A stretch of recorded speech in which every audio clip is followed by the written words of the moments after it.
Vale, pues bueno, estamos aquí entre colegas, ¿no? Pues les cuento un poco de dónde sale, dónde se engendró Apúntame a la Sala. Soy enfermero, llevo trabajando desde el año 2002 en servicios de atención a personas consumidoras de drogas y por el camino me hice antropólogo por aquí y ya quedé atrapado, ¿no? Quedé atrapado por la antropología y este libro es el resultado de parte de mi tesis que estuvo dirigida a cargo del maestro Aurelio Díaz, ya jubilado de esta casa, un maestro, un gran guía durante primero la tesina, en el máster de investigación etnográfica y después en el doctorado. Y bueno, yo siendo un profesional, estando en la intervención de drogas, siempre había trabajado en servicios de reducción de daños. La reducción de daños son unas políticas que integran que las personas van a seguir consumiendo drogas y el objetivo no hay el objetivo único de que las dejen, sino pues, en el camino de un proceso de recuperación de las personas consumidoras de drogas, pasan muchas cosas y las personas asumen riesgos y asumen daños en el consumo de drogas. Y mientras eso pasa, unas políticas, digamos, basadas en pragmáticas y basadas en la salud pública y en los derechos humanos son las políticas de reducción de daños, Indian Harm Reduction Policies. Entonces, yo había trabajado en servicios de atención sobre todo a personas consumidoras de heroína, de crack, de fumadores y dispensando metadona, repartiendo jeringuillas, trabajando en servicios comunitarios, trabajando en prisión, como trabajo actualmente desde hace también 20 años. Y en Barcelona, que era una ciudad donde había cenas abiertas de consumo de drogas, había muchas muertes por sobredosis, infecciones por VIH, por hepatitis C, etc. Se decidió implementar las salas de consumo higiénico, los Drug Consumption Groups, Health Injection Facilities, bueno, tiene diferentes nombres en la literatura. Y bueno, siendo antropólogo me causó curiosidad de estos espacios que yo no conocía y ahí comenzó todo. En 2010 hice la tesina en un servicio en el Raval y más adelante la tesis doctoral en varios lugares que ahora os explicaré. Entonces, pues yo me doctoro en 2016. Yo creo que lo he hecho todo al revés. Ahora hoy en día la gente lo hace por compendios, ¿no? Luego publica la tesis y luego quizás el libro. Yo creo que hice la tesis, un ladrillo de 400 y pico páginas. Luego me puse a hacer los artículos y cuando ya estaba harto de hacer los artículos, digo, bueno, pues ahora cada maestrillo tiene su librillo. Digo, pues vamos a hacer los maestrillos. Y entonces ya en 2021 bueno, ya me puse con el proyecto del libro en plena pandemia y bueno, y tardó en salir por cosas de pandemia y en 2023, finales de 2023, publiqué el libro, una versión más masticable, con, digamos, un contenido un poco más atractivo para académicos, para antropólogos o incluso para población general que le interese el tema, ¿no? Entonces, las salas de consumo, hay de muchas clases, hay para consumo inyectado de heroína, cocaína, hay para fumar crack, y hay en espacios fijos o unidades móviles, generalmente están gestionadas por equipos de profesionales de la atención social y de la atención de la salud, pero también hay espacios que también están gestionados por peers, o sea, por iguales, por personas consumidoras de drogas que ya entran, pues, digamos, en un proceso profesional y también gestionan este tipo de espacios. Y como veis, pues se han recibido diferentes nombres y bueno, en la literatura generalmente se conoce como Drug Confusion Room, o SAFE, eh, no sé, SAFE Smoking Room, bueno, hay diferentes formas de llamarlo.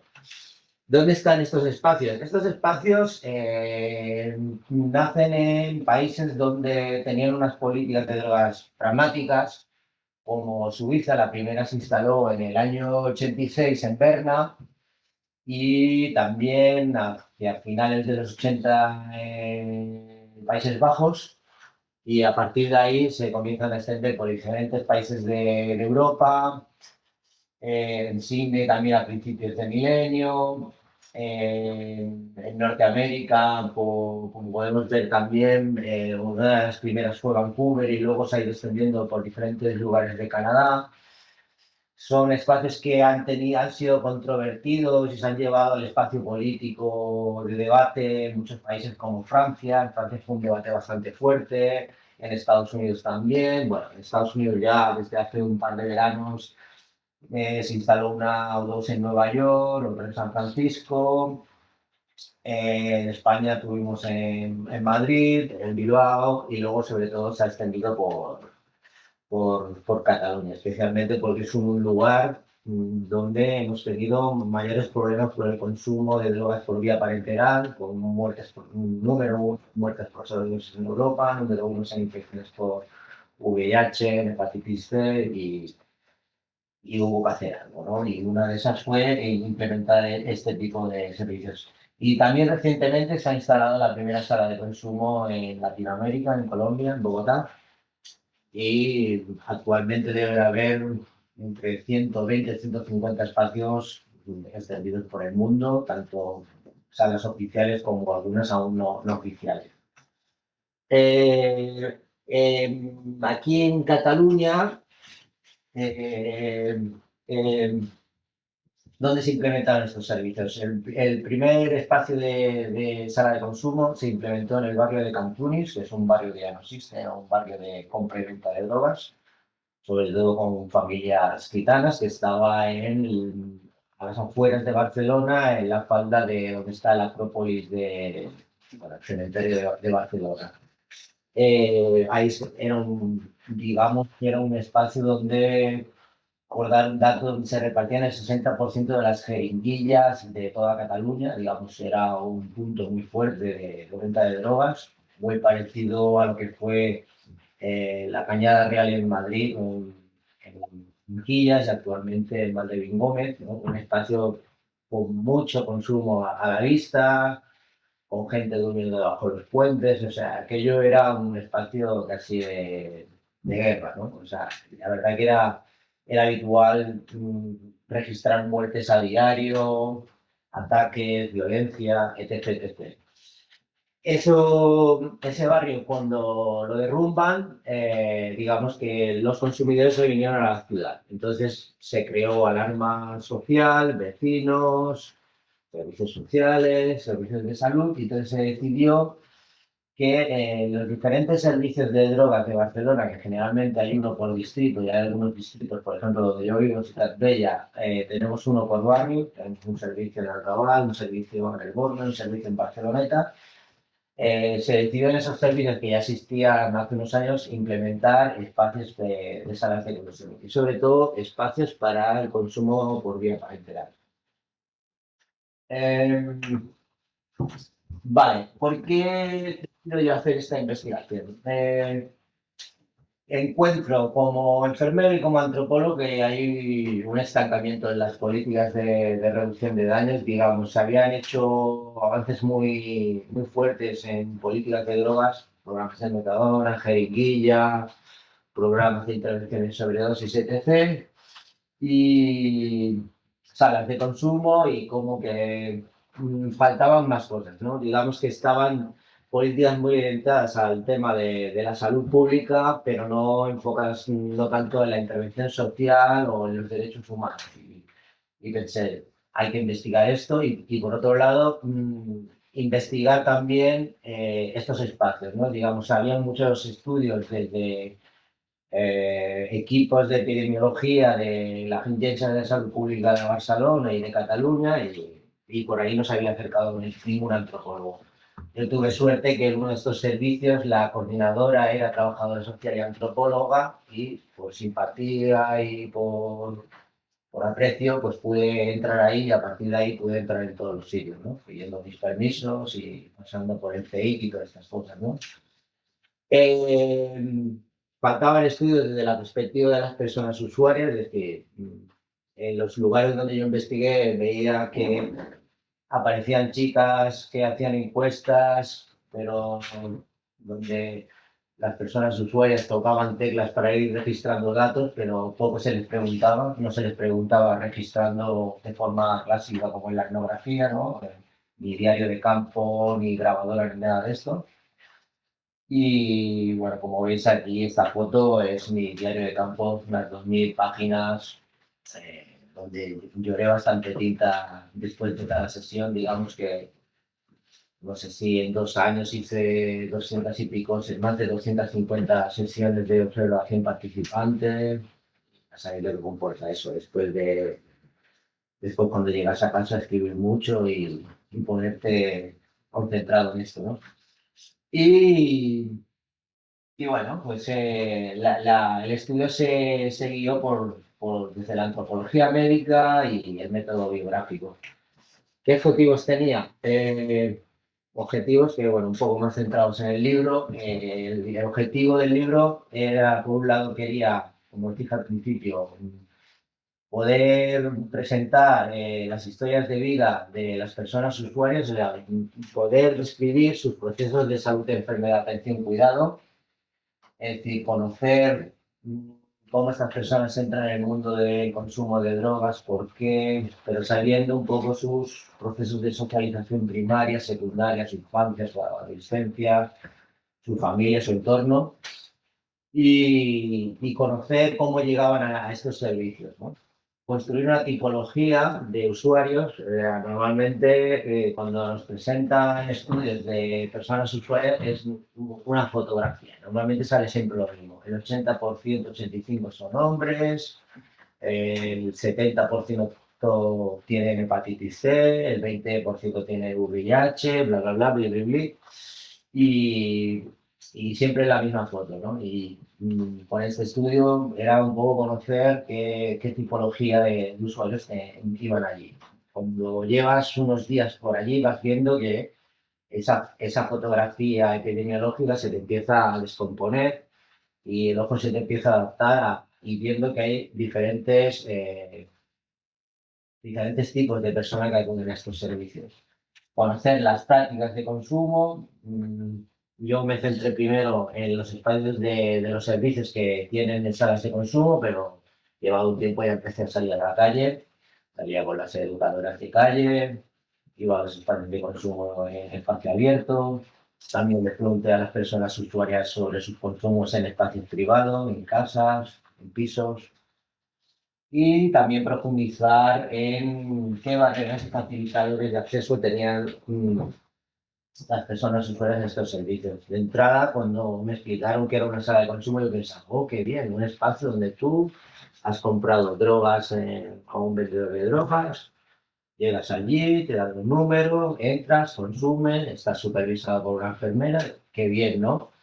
Al menos no tienen que morir en la calle, no tienen por qué infectarse ni recibir violencia. Bueno, también el ojo se te va adaptando y vas entendiendo que encuentras muchas barreras de por qué no van y encuentras también qué posibles facilitadores podría haber para mejorar estos servicios. Y eso fue una de las incógnitas también del estudio. El estudio se realizó en tres zonas de venta y consumo de drogas de Barcelona. Comencé y en 5 dispositivos con sala de consumo. Comencé por el Raval. Luego, cuando acabé mi tesina en 2010, todo el tema de la venta de drogas está concentrado en la zona del Raval. Hoy en día sigue también concentrado allí.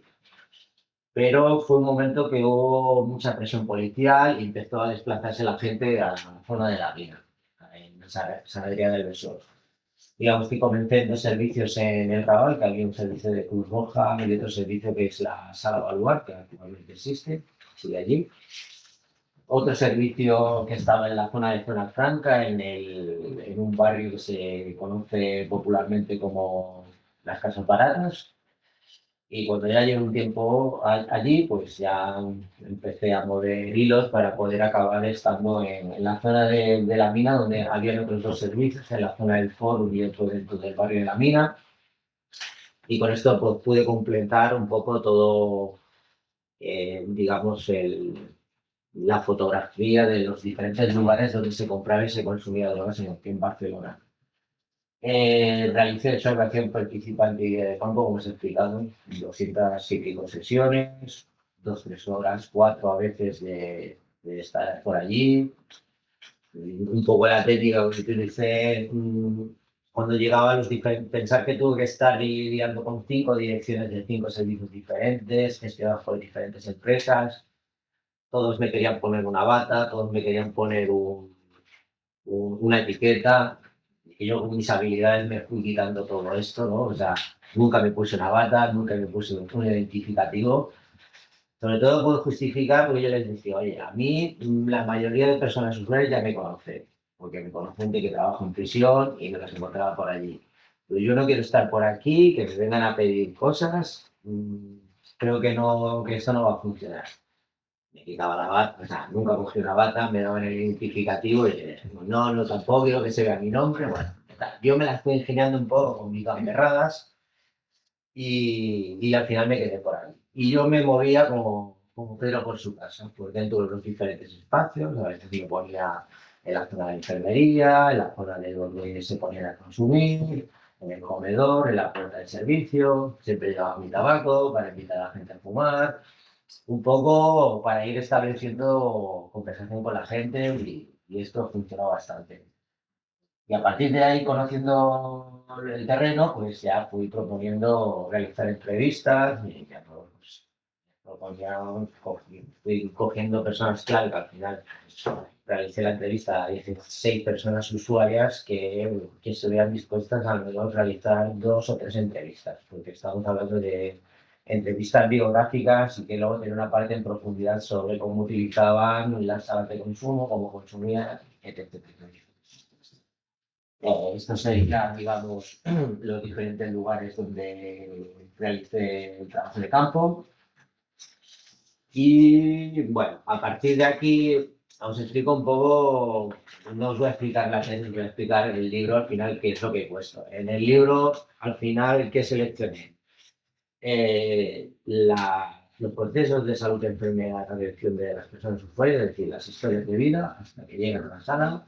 Y luego hay una parte etnográfica. Todo esto también hay una parte teórica que no son muy pesados, no sé si son 40 páginas, donde explico conceptos de antropología de la salud, conceptos de drogas y poquito más, un poco para que sea una cosa masticable. Presento a los informantes, se explica cosas de su infancia, del colegio, del instituto, de sus familias.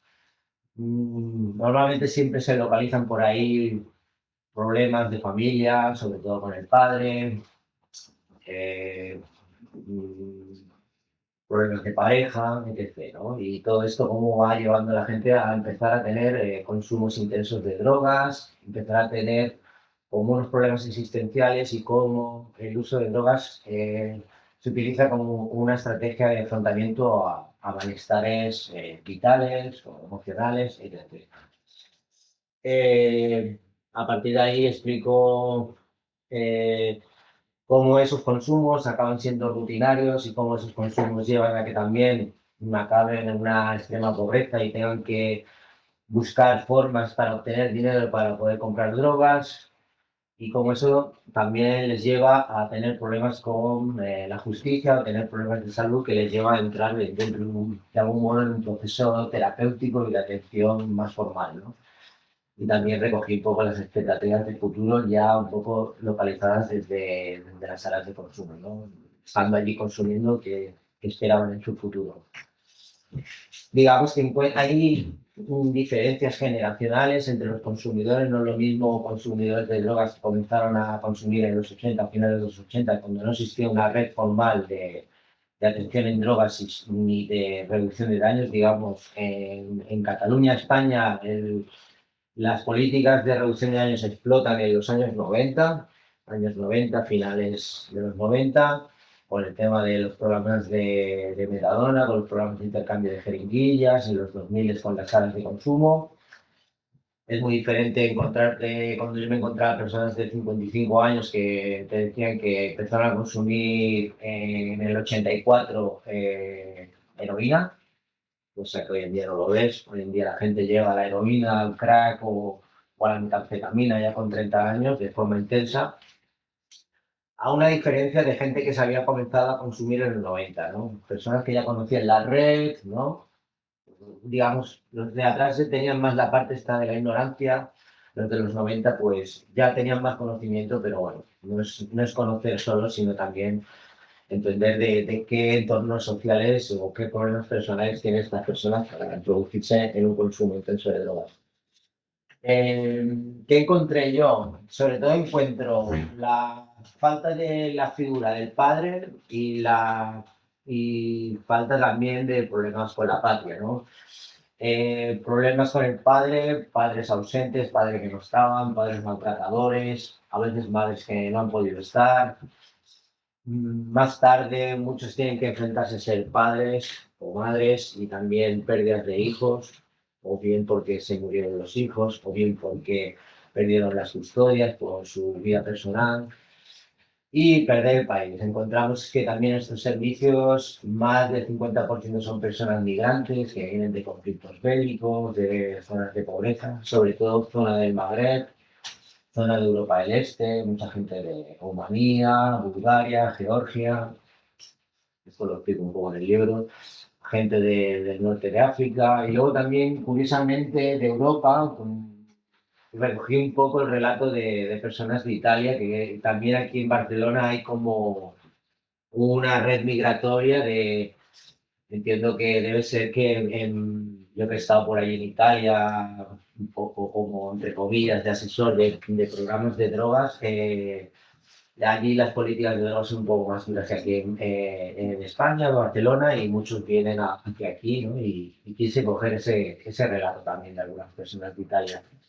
Digamos que yo siempre digo, la patria y la matria, la patria pater, no sé, yo creo que la raíz etimológica, epistemológica, no sé cómo decirlo, digamos, es el ancla, ¿no? Lo que te tiene cogido en la vida, yo creo que es tu país y tu familia, ¿no? Y cuando esto se desmorona, puede llevar a la gente a intensificar el consumo de drogas como una estrategia de afrontamiento. Esto lleva a personas que tengan un bajo, en algunas ocasiones, bajo rendimiento laboral.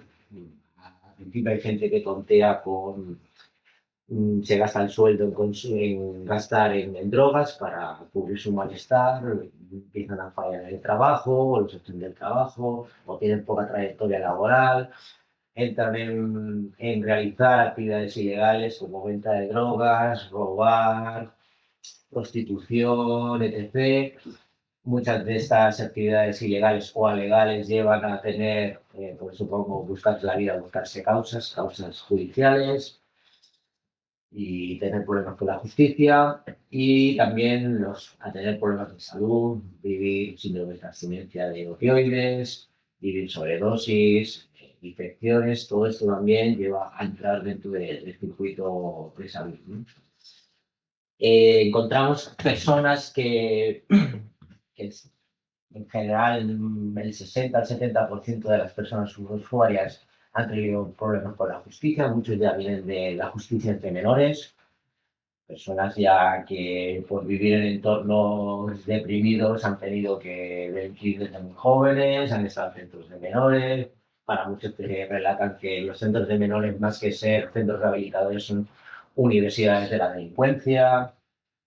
Y luego esto como van aprendiendo, ¿no? Más estrategias de buscarse la vida, ¿no? Encontramos personas con mucha reincidencia, o sea, realmente era un círculo. Sala de consumo, barrio de consumo, entrar en prisión, salir de prisión, volver a la sala de consumo. O sea, realmente era curioso que yo, que trabajo en prisiones por la mañana y me iba por las tardes allí, me había encontrado gente que había salido en libertad, que los había visto por la mañana, y yo solo bajar por la tarde a ir a una sala y encontrarme ya allí. Y muchas veces personas que llevar 3 meses sin verlos, que encontrarte por allí y casi ni sorprenderse. Te conocen de la cárcel, pero verte allí y ni sorprenderse. Para ello era como, no sé, como la misma cosmología, ¿no? Sala de consumo, prisión, puerta giratoria, ¿no? O sea, hey, hola Rafa, ¿qué tal? ¿No? Como si no pasara nada, ¿no? O sea, realmente es curioso, ¿no? Y también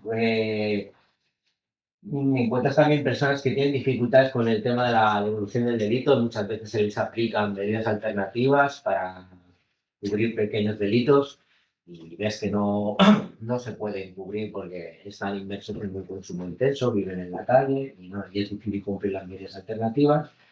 Otras personas por comportamientos incívicos. Muchos de los que van por estos servicios, diría que más del 30% vive, o más del 40%, viven de forma en viviendas irregulares o viven en la calle y muchas veces pues, con las leyes que los ordenamientos locales de Barcelona pues reciben multas y eso les va desplazando muchas veces a tener multas que no pueden pagar y muchas veces si se acumulan acaban en prisión. Encuentras a mucha gente que acaba en prisión por delitos invictos, ¿no? O sea, que es todo un pez que se muerde la cola, ¿no? Nos lo encontraba por allí.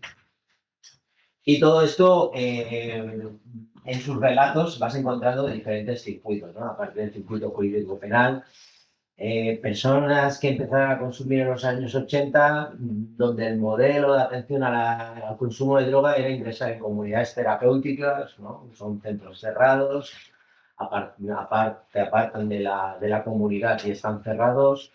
Mientras están allí funcionan, vuelven a la calle, pero se encuentran con el mismo, en la misma situación social o peor que antes, porque muchas veces rechazados por las familias, no tienen dónde vivir y era volver a empezar en el consumo intenso, volver a delinquir. Otros que han venido desde servicios comunitarios y han tenido que acabar ingresando en comunidades terapéuticas o más tarde en prisión. O sea, digamos que hay toda una relación de servicios, de instituciones totales como prisiones o comunidades terapéuticas u otros lugares, así diría sectas también, un poco críticas y también espacios comunitarios donde ellos van de alguna manera haciendo un abordaje de todos sus procesos de salud de enfermedad. Y luego también métodos de autoatención al margen de lo que utilizan formalmente, ¿no? Muchas veces encuentras métodos de autoatención para salir de su malestar. Muchos te dicen, me voy a Barcelona. Barcelona es como una araña que te atrapa y de aquí no sales. Me voy a Huesca. Y ves que se van a Huesca y no vuelven nunca. O se apuntan al gimnasio. O muchos te decían, dejo la heroína o tal bebiendo alcohol. O sea, métodos un poco muy peculiares para ellos o personales para también pues, manejarse en el consumo de drogas. Y bueno, en digamos, esto sería la parte de las historias de vida. Muy bien, de tiempo. No, pero me parece mucho. Digamos que ahí en el libro veréis un poco, son 15, 16 historias que se van interrelacionando y cómo yo voy encontrando las convergencias y las divergencias para ir explicando, digamos, los relatos de historias paralelas. Vale, y ahí el lector dirá, vale, ya, pero ¿qué pasa en las salas de consumo, no? Y de ahí que ponga yo el capítulo de transitar hacia las salas de consumo, donde explico los diferentes tipos de usuario que van, la ritualización del consumo y pongo estas salas de consumo al examen, ¿no? De algún modo vale, soy antropólogo, creo que tenía la licencia suficiente para poder hacer un análisis de antropología aplicada al ser también profesional de la salud y pude permitirme esa licencia y en el libro lo presento. Digamos, desmembro aquella foto y me sale que esta tipología de usuarios que digamos, la diseñé a partir de comparar la intensidad de consumo y la adherencia a este tipo de servicios. Por un lado, los ruteros. Ruteros era como ese consumidor de drogas intenso, inyector, sobre todo de cocaína, que anda todo el día buscando dinero, buscando métodos para conseguir drogas y que aparecen por estos servicios, pero es muy fugaz, ¿no? Tienen poca adherencia, poco vínculo con las personas de estos servicios, van allí, consumen y se van, porque tienen que estar haciendo cosas. Por otro lado, los parroquianos, que son los que te encuentras todos los días allí, son personas que, digamos, ya tienen un consumo de drogas de larga trayectoria, pero, digamos, están en una fase más estabilizada. Quizás son personas que están en programa con tratamiento con metadona, pero no tienen dónde vivir y pasan la noche en la calle y cuando no están en la calle están allí, participan bastante de las actividades. Digamos, eran personas que teniendo una fuerte adherencia les faltaba un punto más. Y ahí es por donde yo empecé a encontrar que está muy bien las salas de consumo, te dan toda una atención de salud, pero la atención de social falla, ¿no? Estas personas necesitan un lugar para estar por la noche, donde dormir, necesitan actividades, necesitan terapia ocupacional, etc., ¿no?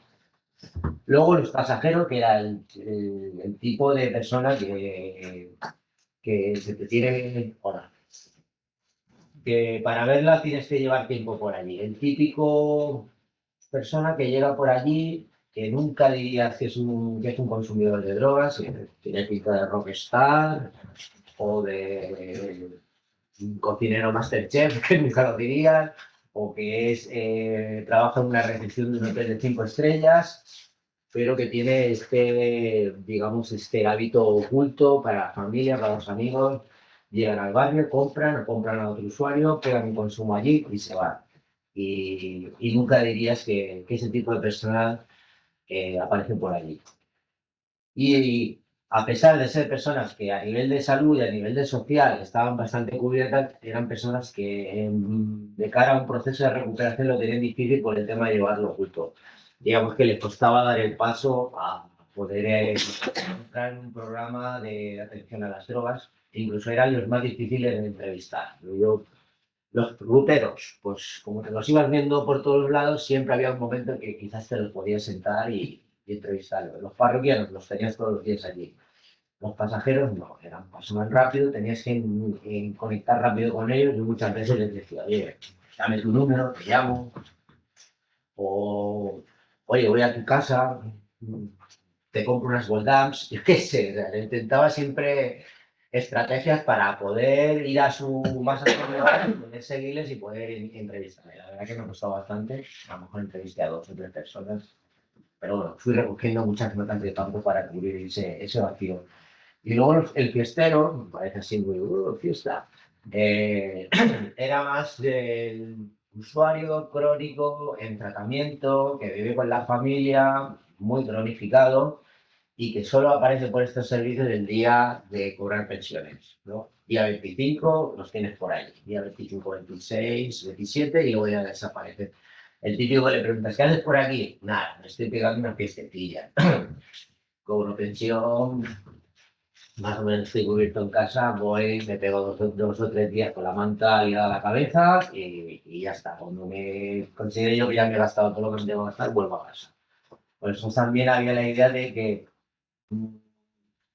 qué se podía hacer más con ellos, ¿no? Ya tienen vivienda, pero a nivel ocupacional nada. O sea, son usuarios totalmente asistidos, pero digamos, la parte más de ocupacional o de, ¿cómo diría yo? De recovery, ¿no? Estaba como un poco estancada, ¿no? Era muy, muy básica.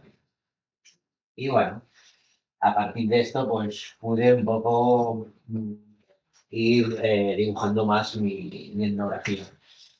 Eh, ¿Qué hay más en el libro? En el libro se explica un poco también cuando las personas van a comprar drogas, van a consumir, mm, escenas de consumo en la calle, se ve, explico el trabajo de los educadores de calle, y estuve yendo pues a espacios abiertos, como por puntos, plazas o zonas, como entradas de parking en la zona del Raval, por la zona de la mina, en una zona que había de vías, que como ves aquí en la foto estaba todo lleno de envoltorios y de sangre y de meados y de cagadas, o sea, era un lugar que para entrar allí tenías que ir equipado con unas botas duras y donde te ibas encontrando personas que estaban allí consumiendo. Y ahí empecé a encontrar, ¿no? Que, oye, está la sala de consumo abierto, ¿por qué no vais allí a consumir, ¿no? Y los educadores de calle trabajaban en este aspecto, ¿no? Y ahí yo fui también recogiendo el por qué preferían consumir en la calle y no consumir muchas veces en la sala. Pues muchos explicaban que no me gusta que me coman la olla o no me gusta que me pongan tiempo para consumir, porque en las salas tienes que realizar tu consumo en media hora, en 40 minutos, tienes a la enfermera encima, si voy puesto de cocaína me pica el cuerpo, no me gusta estar allí rodeado, o cuando estoy por allí hay un montón de ligones que solo hacen que pedirte droga. Muchas veces, mira, ya cuando estás en la calle consumiendo cocaína es mucho mejor, se vive más intenso. Pues estoy aquí tranquilo, me da el aire y estoy súper bien y ya está, ¿no? O sea, o que me decían una cosa que me decía una persona muy clara, dice, mira, esto de las salas de consumo es doble moral, dice, en la calle hay policía y todos para que vayamos a las salas de consumo, pero las salas de consumo solo están abiertas por la mañana y por la noche no están abiertas, dice, no se puede ser por las mañanas un yonki limpio y por la noche es un yonki guarro, o sea que también hay un tema de horarios y del servicio, ¿no? Y, y en una sección que se llama Apúntame a la sala, que os preguntaréis, ¿por qué apúntame a la sala? Apúntame a la sala es la típica frase cuando una persona llega a estos servicios y pide turno, le dice a la persona que está allí en el mostrador, apúntame a la sala, apúntame a la ducha o apúntame al comedor, ¿no? Digamos, es la frase más típica que se suele decir allí. Y en esa sección explico, digamos, recojo una escena de lo que sería el ambiente típico de una sala de consumo. Está ambientado en la sala de consumo de la mina, que es la más grande, que tiene 8 box para consumir, y ahí dentro del libro puedes encontrar un poco las diferentes, una escena dantesca de lo que es tener a 8 personas consumiendo a la vez, ¿no? Es un poco para entender un poco más cómo funcionan estos servicios. Y como decía, pues pongo a examen las salas de consumo. Detecto que estos servicios solo pueden funcionar si están cerca de los puntos de venta, es decir, ¿qué servicios de drogas con sala de consumo funcionan en Barcelona? Pues los que están en la mina, porque están delante de los bloques de venta de drogas, los que están en el Raval, porque están cerca de los centros de drogas, pero si te vas a Sarriá o te vas a Vallebrón, dentro del hospital, pues difícilmente van a funcionar. El tema de la intervención policial. Si tú tienes una sala de consumo y las personas que van tienen cuentas pendientes con la justicia y siempre tienes por ahí pululando policía, difícilmente van a ir. Muchas veces no quieren ir porque los paran, los detienen y si hay alguna persona que está en busca de captura, pues no va a querer ir. Entonces no se cumple el objetivo de este tipo de servicios. Solo tenéis que ver la sala Baluar en el Raval. Siempre hay un policía de la Guardia Urbana y no lo quitan y está allí permanentemente. Yo cuando hice mi tesis doctoral estaban a días sueltos, cuando había un conflicto fuerte. Ahora siempre está allí ya por norma. Entonces, bueno, como veis, no me han hecho mucho caso a mí ni a otras personas que creen que esto no tendría que ser así. También la normativa, lo que se explicaba, los tiempos de consumo, el tener la enfermera ahí encima de ti, ordenándote cómo lo tienes que hacer, interacciones entre usuarios, también esto corta el rollo, el diseño de los espacios para los de cocaína es como un espacio muy encerrado, también para los consumidores por vía pulmonar, gente que fuma crack, solo hay un espacio y está en la sala Baluar, no te vas a la mina, no hay, en otros barrios no hay.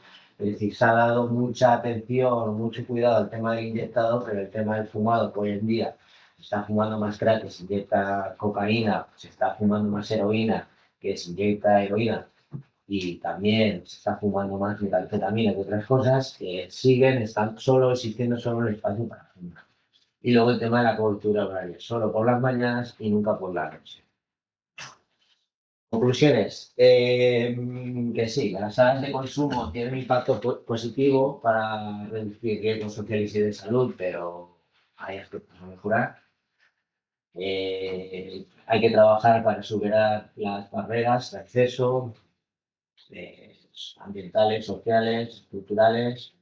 Hay que promover modelos alternativos para reducir la criminalización y el encierro de las personas usuarias en prisión, incorporar la perspectiva de las personas usuarias en el diseño de estos servicios, de decir, todas las salas de consumo se han diseñado por profesionales y muy pocas veces con la participación de los usuarios, y eso hace que la vez no funcione. Que hay que promover estrategias políticas para la regulación de las drogas y sobre todo hay que trabajar el tema de las políticas sociales, ¿no? O sea, la conclusión es que, ok, las salas de consumo a nivel de salud pública muy bien, pero las personas usuarias no solo quieren evitar el VIH, curarse de la hepatitis C o evitar sobredosis, también precisan de espacios, pues, vivienda, promover políticas de housing first, de sitios de acogida, que muchas veces estas personas no tienen dónde ir, porque aunque hayan albergues, allí no pueden consumir. Gracias a la pandemia se pudo abrir un albergue donde también tienen sala de consumo de drogas, pero se ha quedado de momento solo en un albergue de 50, por cada capacidad de 50 personas. Y muchas más cosas que habría que hacer a nivel de terapia ocupacional, familiar, etc. O sea, digamos que muy bien salud pública, pero a nivel de intervención social y promover la reducción de daños a nivel político y reflexionar sobre las políticas de drogas, estamos aún muy estancados.